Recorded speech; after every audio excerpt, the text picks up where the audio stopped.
The Sendai framework recognises that women and their participation is critical to effectively managing disaster risk and to designing, resourcing and implementing gender-sensitive disaster risk reduction policies and plans. I think not enough focus sometimes is really given to women working at the local level, and particularly the investments, financing and funding in a sustainable long-term way, as well as support and capacity development, which is another thing that is mentioned specifically in the Sendai framework.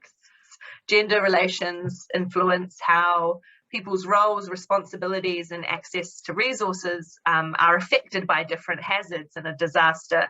Fundamentally, we need to address some of the structural inequalities being faced. I think ensuring that local level women's organisations and local community groups have direct access to financing and decision-making power and agencies over the decisions that influence their lives is a really key one. And in order to do that, also investing really strongly in local capacities so that there's long-term and sustained resilience building at the local level. The real long-term partnerships with those communities, establishing those connections and listening and learning and engaging with the networks that exist can really help ensure that the participation is locally led and that the impact is long-term and sustainable. Really identifying those priorities that exist at the local level. Supporting, for example, in the DRR space, supporting community knowledge and awareness and understanding of climate change and disaster risks, using both traditional and scientific knowledge to inform the community level disaster risk management, because really that's where the immediate response to disasters is occurring.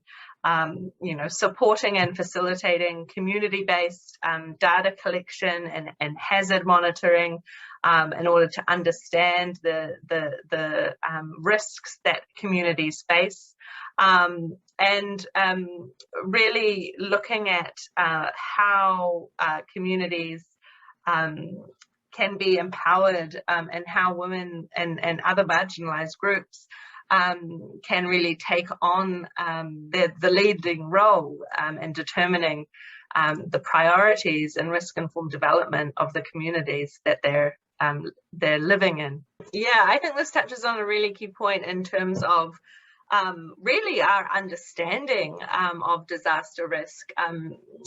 We look at loss at only one level. So, we're not even looking at the household individual level in terms of economic loss from disasters.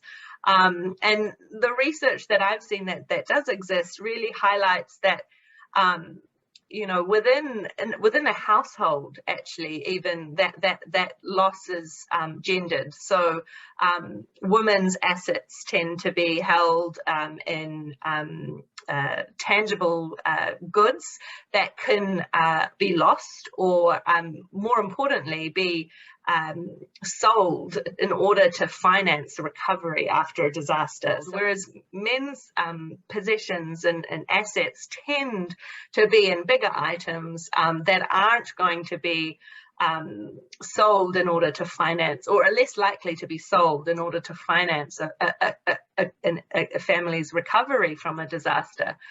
So I think really one of the things that we need is a sort of transformational shift in how we think about the data and our understanding of disaster risk that can be more accurate in terms of what it tells us about loss and damage, and really understanding the differentiated impact that those disaster losses have is not something that we have really been able to examine in depth. I think the issue of accountability is a really interesting one.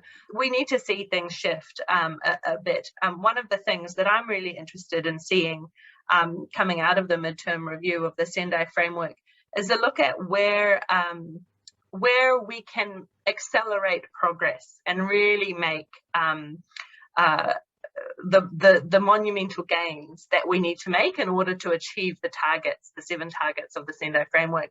And one of those, for me, very clearly is really focusing on gender equality and centering the experiences of women and girls as part of disaster risk reduction efforts. And so we really need to ensure that in the coming years to 2030, that the gender responsive disaster risk reduction becomes the norm for everyone.